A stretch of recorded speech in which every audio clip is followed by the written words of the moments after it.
मासूम से भक्त एक सच्ची कहानी। शंकर एक अनाथ लड़का था। उसको जंगल में रहने वाले शिकारियों के एक गिरोह ने पाला था। उसके पास कोई औपचारिक शिक्षा भी नहीं थी। वह केवल एक चीज़ जानता था कि उसे कैसे जीवित रहना है, शिकार करना है और उनको मारना है तथा जंगल के फलों को खाना है और नदी के पानी को पीकर अपने आप को जीवित रखना जानता था। एक दिन वह अपना रास्ता भटक गया और उसने देखा कि कुछ लोग नदी के किनारे पर बने एक पत्थर की आकृति के चारों ओर जोर जोर से चिल्ला रहे हैं। कुछ लोग उस पर फूल, फल और नारियल चढ़ा रहे हैं। शायद उसने सोचा यह कोई मकान होगा जिसमें लोग रहते होंगे, पर यह एक प्राचीन मंदिर था। लेकिन शंकर ने इसे पहले कभी नहीं देखा था, पर इसके बारे में जानने के लिए वह काफ़ी उत्सुक था। उसने तब तक इंतज़ार किया जब तक कि लगभग सभी लोग उस मंदिर से नहीं चले गए। अंत में उसने एक युवा लड़के को पत्थर की इमारत से बाहर आते देखा और उसने बात करने का फैसला किया और शंकर ने उससे अपने मन में आए कुछ सवाल पूछे। उसका पहला प्रश्न था, इस इमारत को क्या कहा जाता है? लोग अपने साथ क्या लाते हैं? फिर उन चीज़ों को अंदर वाली इमारत में क्यों छोड़कर वापस आ जाते हैं? चीज़ों को अपने साथ लाना और उन्हें अंदर छोड़कर वापस चले जाने पर वह लड़का शंकर की अज्ञानता व मासूमियत पर बहुत ही हैरान था और उसके सवालों से चकित भी था। पर यह वह नहीं जानता था कि वह पास के जंगल में रहता है और शिकार करके ही अपना जीवन यापन करता है। लेकिन फिर भी उसने उसके सवालों के जवाब देने की पूरी कोशिश की। उसने शंकर को बताया, यह भगवान शिव का मंदिर है। लोग यहाँ उन्हें फल और फूल चढ़ाने आते हैं।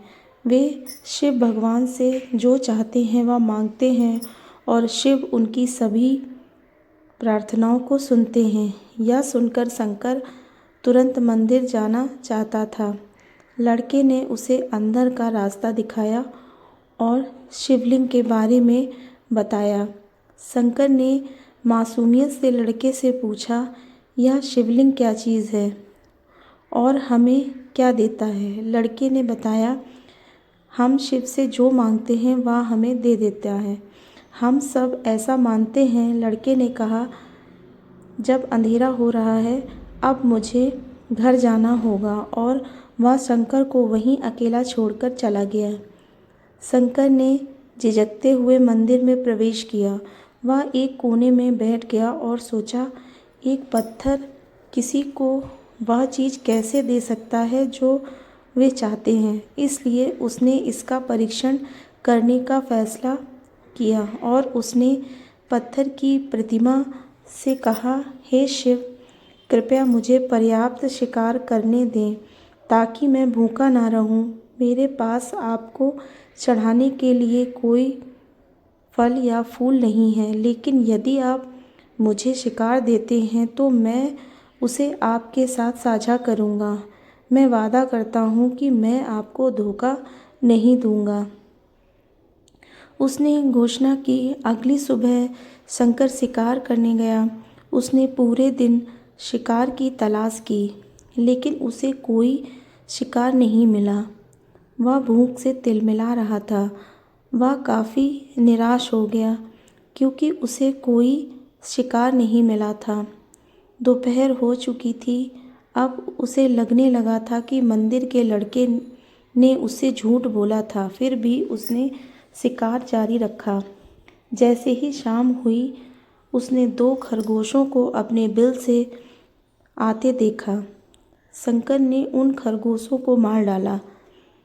चूँकि उसने शिव भगवान से वादा किया था कि वह अपने शिकार को साझा करेगा। वह मरे हुए खरगोशों में से एक के साथ मंदिर गया।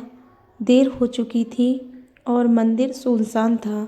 शंकर ने मंदिर में प्रवेश किया और जोर से कहा, कृपया आओ और अपना हिस्सा ले लो प्रभु, आपके लिए मैं लाया हूँ।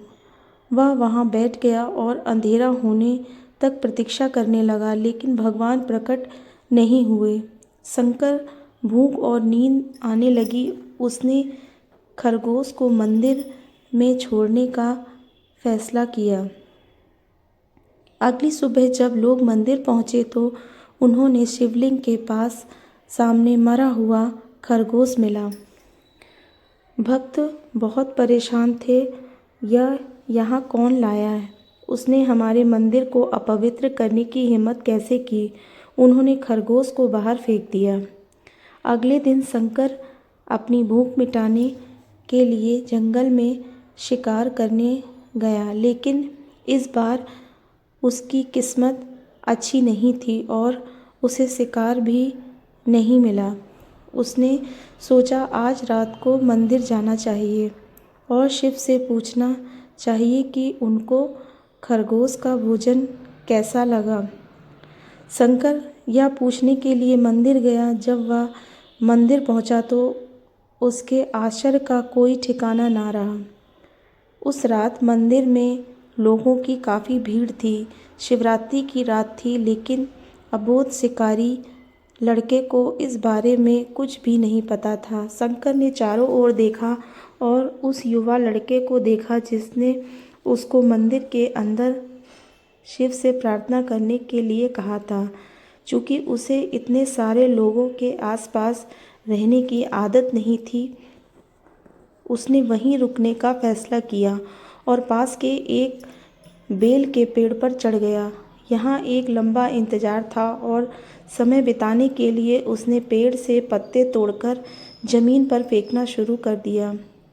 उसे अज्ञात पेड़ के नीचे एक छोटा सा शिवलिंग था जिसकी पूजा लंबे समय से नहीं की गई थी। शंकर के द्वारा फेंके गए बेल के पत्ते उस शिवलिंग पर गिरे। शंकर भजन से मंत्र मुग्ध हो गया और धीरे धीरे साथ गाना और पंचाक्षरी मंत्र का जाप करना शुरू कर दिया। रात भोर में बदल गई और सभी भक्त मंदिर से चले गए। शंकर पेड़ से उतरा और मंदिर में प्रवेश किया। उसने देखा कि शिवलिंग की आँखों पर लाल निशान पर थे। वे कुमकुम से थे जो लोगों ने चढ़ाए थे, लेकिन शंकर को यकीन था कि शिव को उनकी आँखों में परेशानी हो रही है। उसने शिव की खेदजनक स्थिति के रूप में जो कुछ भी महसूस किया, उसके लिए उसे बहुत दुख हुआ। वह उनकी मदद करना चाहता था। उसने सोचा शिव यहाँ अकेले रहते हैं और बीमार होने पर उनकी देखभाल करने वाला कोई नहीं है। जब तक भक्त उससे मिलने नहीं आते, उन्हें भोजन भी नहीं मिलता। शंकर ने एक रात पहले भक्तों को शिवलिंग पर जल चढ़ाते देखा था। प्रभु को ठंड लग रही होगी, शायद वह काँप रहे हैं। उसने सोचा आखिरकार वह केवल पत्तियों से ढके हुए हैं। तो उसने शिव से पूछा, मेरे स्वामी, मैं आपकी क्या मदद कर सकता हूँ? शायद कुछ खाना या दवा। मैं आपकी सेवा कैसे कर सकता हूँ? शिव ने उसे कोई उत्तर नहीं दिया। शंकर ने सोचा भगवान वास्तव में बहुत बीमार हैं, क्योंकि वह अब उत्तर देने में भी असमर्थ है। वह तुरंत जंगल में गया, कुछ औषधि जड़ी बूटियों को लाया और लाल निशान पर उसका लेप लगाया, लेकिन कुछ नहीं हुआ। उसने कहा, लगता है कि यह अंधे हो गए हैं। मुझे प्रभु को अपनी एक आँख देनी चाहिए ताकि वह ठीक हो जाएं। यह निश्चित रूप से उन्हें खुश कर देगा।